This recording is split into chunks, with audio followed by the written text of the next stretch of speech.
ఓం శ్రీ సాయిరామ్. సర్వదేవతాతీత స్వరూపులు భగవాన్ శ్రీ సత్యసాయి బాబా వారి దివ్య పాదపద్మములకు శతకోటి వందనములతో భక్తులందరికీ సాయిరామ్. అహం సత్యబోధకలో 6వ అధ్యాయం. ధర్మము కొరకు దేహ త్యాగమునకైనా సిద్ధపడటమే సరైన మానవత్వము. పిలిచి అడుగ చెరకు పెట్టున బెల్లంబు, పిలిచి అడుగ చెరకు పెట్టున బెల్లంబు, పిప్పిగొట్టి రసము పీల్చకున్న జాతి వజ్రమునైన స్థాన భక్తగవలయు గురువు తీర్చకున్న గుణము సున్నా. చెంబు బావియందు చెరువునందును కూడా పట్టినంతే నీరు పొట్ట నింపు, ప్రాప్తి ఎంతో అంతే ఫలము ఎందేగిన ఉన్నమాట తెలుపుచున్న మాట. సాధన చేస్తేనే ఫలితం ఉంటుంది. అడగకుండా చెరుకు నుంచి మనకి బెల్లం రాదు, దానికి ఎంతో శ్రమ చేస్తే గాని రాదు. అట్లాగే సాధనకు గురువు యొక్క అనుగ్రహం ఉండాలి. ఇంకోటి ఏమిటంటే, చెంబుని బావిలో నుంచినా ఎన్ని నీళ్లు పడతాయో, చెరువులో ముంచినా అన్ని నీళ్లే పడతాయి, సముద్రంలో ముంచినా అన్ని నీళ్లే పడతాయి. దాన్ని మనం ఎంత ప్రాప్తో అంతే లభిస్తున్నది అనేటువంటి, అంటే చేసుకున్న వానికి చేసుకున్నంత అన్నట్లుగా ఎంత ప్రాప్తో అంతే ఫలము. దివ్యాత్మ స్వరూపులారా, ఇంతవరకు భట్ చెప్పినటువంటి అనుభూతులు, అమలాపురం కాలేజీ ఉపాధ్యాయుడు చెప్పిన అతని అనుభూతులు మీ హృదయాన్ని కొంతవరకు తృప్తిపరిచి ఉండవచ్చు. భట్ అని ఆయన కర్ణాటక. గడచిన 3 దినముల నుండి అందించిన ఈ విందు కొంత అజీర్ణము కూడాను కలిగించి ఉండవచ్చును. అజీర్ణము కలిగిన వారికి ఎలాంటి రుచికరమైన పదార్థములు అందించినా అవి కేవలం నిరుపయోగమైపోతాయని సందేహించడానికి ఈ అవసరం ఉంటున్నది. ఈనాడు నా సంభాషణను ఎక్కువగా పెట్టుకొని మీకు శ్రమను అందించాలనే ఉద్దేశంలో నేను లేను కనుక వారు చెప్పిన విషయములు కొన్నింటిని విపులము చేసి మీకు అందించడానికి కోరుకుంటున్నాను. భట్ గారు మరియు అమలాపురం కాలేజీ ఉపాధ్యాయుడు చెప్పినటువంటి వాటిని మరికొంత వివరించి నేను చెప్తాను అన్నాను. జీవతత్వమును నిర్మూలము చేసుకున్నప్పుడే దైవతత్వము ప్రాప్తిస్తుంది. భట్ చెప్పాడు, సర్వదేవ నమస్కారం కేశవం ప్రతిగచ్చతి. ఇది సామాన్యంగా ప్రతి మానవుడు, ప్రతి పండితుడు, ప్రతి ఆస్తికుడు కూడాను తెలిపే పదమే. ఈ పదము ద్వారా మనం తెలుసుకోవాల్సిన విషయం ఏమిటంటే, అందరి యందు పరమాత్మ ఉన్నాడు అని. కనుక అందరి యందున్న పరమాత్ముడే కేశవుడు. అతనికి ఒక నమస్కారము అని తారతమ్యమును పాటించక, పరమాత్ముడే కేశవుడు, అతనికి ఒక నమస్కారము అని తారతమ్యమును పాటించక, భేదభావములు లెక్క చేయక, రూపములను లక్ష్యం చేయక, సర్వత్రా ఏకత్వాన్ని భావించిన పవిత్రమైన స్థితిగా ఆ పదమునకు మనము నిరూపణ చేసుకుంటున్నాము. ఆ పదములో ఉన్నటువంటి అంతరార్థం, అందరిలో ఉన్నటువంటి వాడు పరమాత్ముడే, అందరిలో పంచభూతాలు, సూర్యుడు, చంద్రుడు, జీవుడు అందరిలోనూ ఒకటే ఉన్నాయి. అది ఏకత్వం అంటే. అది గుర్తించి వారి రూపములకు, నామములకు ప్రాధాన్యం కాదు, వారిలో ఉన్నటువంటి అంతర్గతంగా ఉన్నటువంటి చైతన్యము, ఆత్మ, భగవత్ స్వరూపమై సమానమని నిరూపణ చేసుకుంటున్నాం ఈ ఏకత్వాన్ని భావిస్తూ.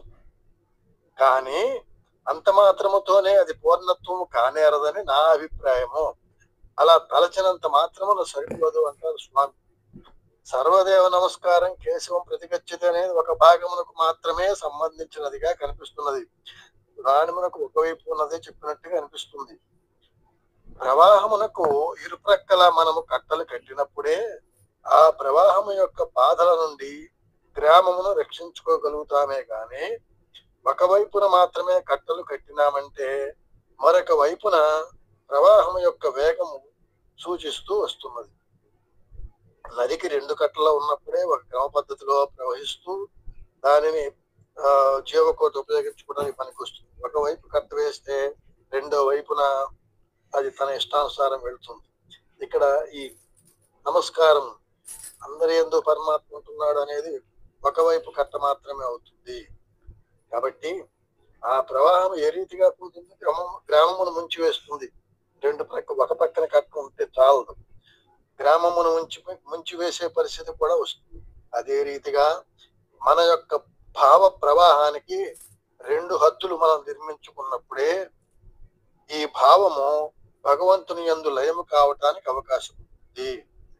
సర్వదేవ నమస్కారం కేశవం ప్రతిగచ్చతి ఒకవైపున, రెండవ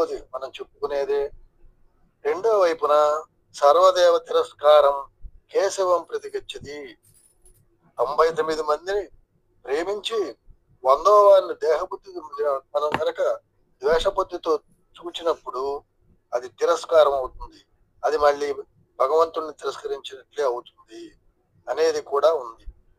జీవతత్వమును నిర్మూలము చేసుకొనక దైవత్వం మనలో ప్రాప్తించదు.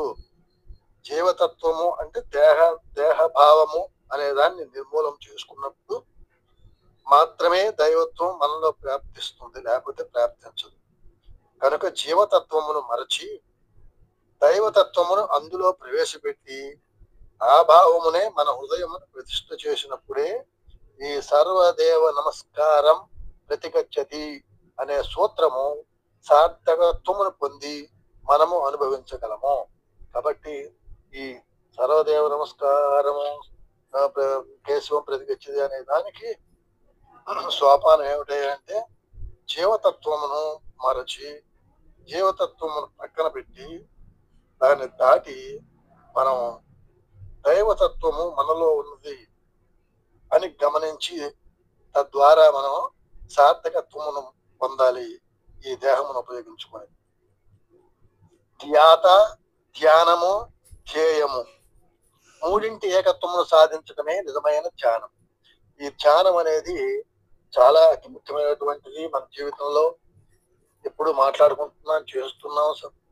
ఇందులో 3 ఉంటాయి, ధ్యానము ధ్యేయము. 3 ఏకమవ్వాలి. అందరి యందు పరమాత్మ ఉంటున్నాడు అని అనుకున్నప్పుడు అందరూ అనేది ఏమిటి, పరమాత్మ అనేది ఏమిటి? అందరూ అనే పదానికి విపులం ఏమిటి, పరమాత్మ అనే దానికి విపులం ఏమిటి? అందరూ అనే జీవతత్వం ఒకవైపున ఉండినప్పుడే కదా అందరి యందు పరమాత్మ ఉన్నాడు అని పరమాత్మ స్థానమునకు మనము విశిష్టత ఇవ్వగలము. అందరూ ఉన్నారు అనుకున్నప్పుడు అందరి యందు పరమాత్మ ఉన్నాడు అనే పదానికి మనం విశిష్టత. మరి అందరూ అనేవారు ఎవరు అనే విషయాన్ని మనం మరిచిపోవాలి. అందరూ అనే దాన్ని మరచి అంతా పరమాత్మ యొక్క ఆకారమే అనే దాన్ని మరచి అంతా అనేది లేదు, పరమాత్మని ఆకారం అంటే చాలు. ఏది తన ఆకారం? సర్వం. సర్వం అంటే తిరిగి అక్కడ ఒక పదార్థము ఉందని తేలుతున్నది. సర్వము అనే పదార్థము గాని, అంతా అనే పదార్థము గాని, ఏకత్వము అనే పదార్థమును గాని విచారణ చేయని తత్వములో మన మనస్సును అంకితము చేయాలి. ఇది బాగా వేదాంతం సంబంధించినటువంటి ఒక గడ్డు సమస్యగాను అర్థం చేసుకోవడానికి కష్టంగాను. పరమాత్మని ఆకారం అంటే చాలు. ఏది తన ఆకారం? మనకి చూస్తున్నాం కాబట్టి దేహావతారాలు చూస్తూ ఉంటాం. సర్వం, మరి సర్వం అంటే తిరిగి అక్కడ ఒక పదార్థం ఉందని తేలుతోంది. సర్వము అనే పదార్థము గాని, అంతా అనే పదార్థము గాని, ఏకత్వము అనే పదార్థమును గాని విచారణ చేయని తత్వములో మన మనస్సును అంకితము చేయాలి. ఈ 3 ఒకటే అనేటువంటి దానికి నిర్ణయానికి రావాలి. అప్పుడు అది ధ్యానము అంటున్నాం. దాన్ని ధ్యానం అనగా 3 ఉన్నాయి, ధ్యానము ధ్యేయము. ఈ 3 ఏకత్వమును నేను ధ్యానము చేస్తున్నాను అని భావించాలి. 3 కలపగలిగినప్పుడే ధ్యానం. పరమాత్మను నేను ధ్యానము చేస్తున్నాను అన్నాం అనుకోండి, అక్కడ 3 అయిపోతాయి, 3గా మారిపోతుంది అది. ఎందుకని? పరమాత్ముడు, నేను, మధ్యలో క్రియ ధ్యానము 3 ఉన్నాయి. ఎవరిని ధ్యానం చేస్తున్నాం అనుకుంటాం, ఎవరు చేస్తున్నారు? క్రియ ఏమిటి? సేవ్యుడు పరమాత్ముడు, సేవకుడు మనం ధ్యానం చేస్తున్నటువంటి వాడు అనుకుంటాం. సేవ పరికరంగా నిలిచిపోతున్నది. ఈ త్రిగుణములుగా ఉన్న మానవత్వాన్ని, త్రికాలంగా ఉన్న ఈ ప్రపంచాన్ని ఏకత్వముగా చేసేదే నిజమైన ధ్యానము. కానీ మూడింటిని మూడుగా మనము స్పష్టముగా తెలుసుకొని మూడు పదార్థముల యొక్క స్వరూపాన్ని నిరూపణ చేయటానికి పూనుకోవడం వల్ల అది ధ్యానం అనిపించుకోదు. నిజంగా ఈ మూడింటిని ఏకత్వము చేసినటువంటి ధ్యానాన్ని రామకృష్ణ పరమహంస, వివేకానంద ఇలాంటి వాళ్ళలో మనం చూడగలుగుతాం. మనం ఇంతకాలం ధ్యానం చేసాం, ఈవేళ గంట సేపు ధ్యానంలో కూర్చున్నాను, అరగంట సేపు ధ్యానంలో కూర్చున్నాను. ఈ వివరణ ఎప్పుడైతే మనం లెక్కించుకుంటామో అది సరైనటువంటి ధ్యానముగా ఫలితాన్ని ఇవ్వదు.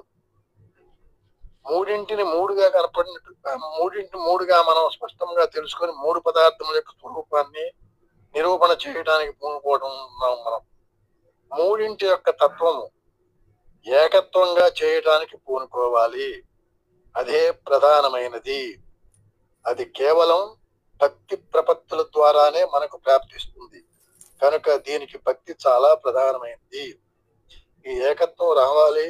మూడు కూడా ధ్యానం పరిపూర్ణంగా సంపూర్ణ ప్రతిఫలాన్ని ఇచ్చేటట్లుగా ఉండాలి అంటే ఈ మూడు కూడా ధ్యానములో ఏకమై ఉండాలి.